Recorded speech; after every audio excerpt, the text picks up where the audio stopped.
اب سب سے پہلی چیز جو لشکر جہل میں آئی وہ تھی حسادت. ابلیس حسد کر رہا تھا کس کے ساتھ؟ جو کمالات خدا نے کس کو دیے تھے؟ آدم کو دیے تھے. اب قرآن کی آیت ام یحسدون الناس علی ما آتاہم اللہ من فضلہ، کہتا ہے حبیب یہ حسد کرتے ہیں جو میں نے اپنے فضل و کرم سے عطا کیا. فقد آتینا آل ابراہیم، میں نے آل ابراہیم کو، آل ابراہیم اہل بیت علیہ الصلوۃ والسلام عطا کیا الکتاب والحکمہ وآتینا ملکا عظیما. میری مرضی میں ان کو کتاب دوں، میری مرضی میں علی کو حکمت دوں.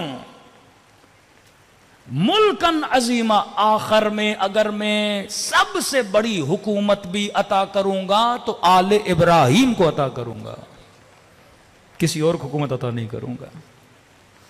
اب یہ نہیں کہ اہل بیت کچھ کرتے تھے، لوگوں کا حسد ہے. عقل سے جب بندہ حسد کرتا ہے نا وہ جہالت میں پڑ جاتا ہے. آگے رسول خدا کے پاس، یا رسول اللہ یہ کیا ماجرا ہے، کیا ہوا؟ کہ عورتوں میں سیدۃ النساء العالمین بنایا تو اپنی بیٹی کو بنایا، وہ بھی ہاشمی. جوانوں کا سردار جنت میں کسی کا بنایا، وہ بھی اپنے نواسوں کو بنایا، وہ بھی ہاشمی.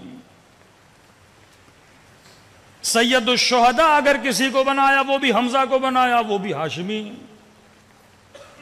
کعبے کے دروازے کی چابیاں جس کے پاس ہیں وہ بھی آپ کا چچا عباس، وہ بھی ہاشمی. اب کہہ رہے ہیں من کنت مولا ہو فاز علی مولا، سید الاوصیاء بھی بنا رہے ہو تو اپنے داماد کو، وہ بھی ہاشمی. ہم نے کیا بگاڑا؟ ہمیں بھی تو کوئی عہدہ ملے نا. اللہ کہتا ہے تیرا کیا جائے، میری مرضی، میں جسے فضیلت دوں. ام یحسدون الناس علی ما آتاہم من فضلہ، میری مرضی میں جسے فضیلت عطا کروں نا. خدا کسی کا مقروض تو نہیں ہے نا. اب یہاں پہ اتنا مجمع بیٹھا ہے، اب میں نے اس بندے کو 1000 دیا، ہاں دوسرے کو بھی 1000 دیا، دوں گا نہیں بھائی، مثال دے رہا ہوں. دوسرے کو بھی میں نے 1000 دیا، تیسرے کو بھی 1000 دیا، چوتھے کو بھی دیا. دوسرا بندہ اٹھا، میں نے اس کو 5000 کا نوٹ دیا. اب یہ 6 لوگ کھڑے ہو جائیں، کیوں مولانا ہم سب کو 1000 دیا، اسے 5. میں کہوں بھائی آپ کا کیا جائے، پیسے میرے تھے نا. تمہیں یہ 1000 بھی دیا تو یہ میرا احسان ہے نا.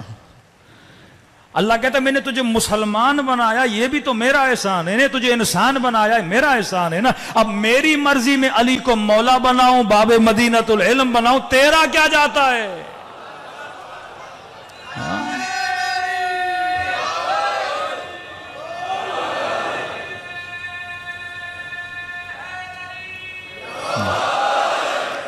یہ حسد کرتے ہیں. واقعاً مسلمانوں میں ایک فرقہ ہے، کیوں علی کی اتنی باتیں ہوتی ہیں؟ بھئی اللہ فضیلت دے رہا ہے، سیدۃ النساء العالمین بنا رہا ہے، اللہ کی مرضی ہے نا. اب ضد کرتے نہیں 4 بیٹیاں تھی، بٹ اگر تھیں ایک حدیث لا کے دکھاؤ ان کی فضیلت میں. جناب خدیجہ کی بات آتی ہے، دوسری بیویوں کو فہرست کی لا کے کھڑی کر دیتے ہیں. بھائی جس کی فضیلت میں رسول نے باتیں کی ہیں وہ بات کرو نا، جس سے خدا نے فضیلت عطا کی ہے. جناب حمزہ چچا ہیں، فضیلت ہے، دوسرے 2 چچا ہیں بدبخ ہو گئے. یوسف کے ساتھ یوسف کے بھائیوں کا مسئلہ کیا تھا؟ حسد. جناب یوسف نے کبھی بھائیوں کو تکلیف دی تھی؟ کوئی تکلیف نہیں دی نا. بولا بابا میں نے خواب دیکھا ہے، ستارے سورج مجھے سجدہ کر رہے ہیں.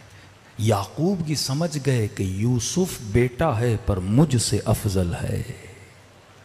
ماں ہو مہتاب و آفتاب و ستارے سجدہ کر رہے ہیں.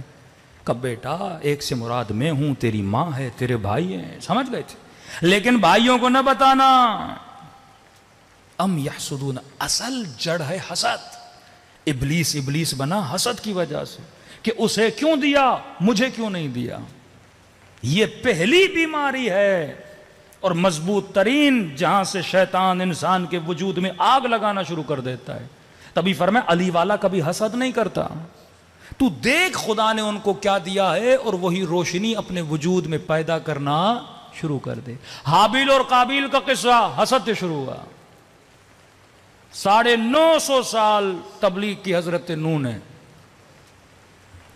جب یہ کہے نا کہ میں نہیں مانتا، یہاں سے خدا عذاب نازل کرنا شروع کر دیتا ہے، کیونکہ تو نوح کا انکار نہیں کر رہا، تو کس کا انکار کر رہا ہے؟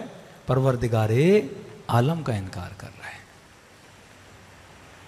حضرت نوح کو پہلے ہی بتا دیا، نوح درخت لگا، خدا مہلت بھی دیتا ہے بندے کو سدھرنے کی، بہت لمبی مہلت دیتا ہے۔ درخت لگائے، درخت بڑے ہوئے، خشک سالی آئی نوح کے بد دعا کے نتیجے میں، پھر کہا انہی درختوں کو کاٹ کر کشتی بناؤ، پھر انہی درختوں سے کشتی بنائی۔ بیٹے نے جب اللہ کا انکار کیا تو خدا نے کہا نوح یہ تمہاری اہل میں سے نہیں ہے۔ عقل کا کام ہے سر خم تسلیم کرے حکم پروردگار عالم کے سامنے۔ یہ لوگ جو شریعت کی باتیں نہیں مانتے، مولانا یہ بات نہیں مانیں گے، وہ بات نہیں مانیں گے، آدھا مانوں گا، یؤمنون ببعض ویکفرون ببعض، نماز پڑھوں گا پر داڑھی نہیں مانوں گا، ہاں یہ کروں گا لیکن خمس نہیں مانوں گا، ہاں زکوٰۃ نہیں دوں گا، روزہ نہیں رکھوں گا، بعض کو مانتا ہے بعض کو نہیں مانتا۔ اللہ کہتا ہے ایسا ایمان میری دربار میں قابل قبول نہیں ہے۔ یہ جو تو انکار کر رہا ہے، یہ انکار کس کا ہے؟ پروردگار، یہ اعلان جنگ ہے پروردگار عالم کے ساتھ۔ لیکن وہیں پر پھر نوح کو اللہ بتاتا اب یہ نوح، یہ نہیں کہ میں اپنے بندوں سے پیار نہیں کرتا۔ جب آپ کربلا کا واقعہ سنتے ہو نا، ملتا ہے 17 لوگ گودی قتل گاہ میں گئے تھے امام حسین کا سر قلم کر، 17 لوگ، کسی کی جرت نہیں ہوئی مولا کا سر قلم کرے۔ جاتے تھے ہاتھ کانپتے تھے باہر، ابوہت حسین ابن علی، آخر میں شمر گیا، مولا کے سینے پہ سوار ہوا۔ اس وقت امام اس سے کلام کرے، شمر ابھی تک تو نے جتنی خطائیں کی حسین بندوبست کرے گا، لیکن یہ خطا نہ کر، کیونکہ امام کے گلے پہ جو چھری چلاتا ہے اس گناہ کی معافی نہیں ہے۔ نہیں سمجھا؟ روایت کے جملے ہیں، چھری چلاتا گیا پر حسین کے گلے پہ چھری نے چلنے سے انکار کیا۔ کہنے لگا حسین یہ گلا کٹ کیوں نہیں رہا؟ پھر امام نے اپنے نانا کی حدیث سنائی، کہ یہ وہ جگہ ہے جہاں میرے نانا نے بوسہ دیا تھا۔ تجھے نہیں پتا میں کون ہوں؟ میری اماں نے اس گلے پہ بوسہ دیا تھا۔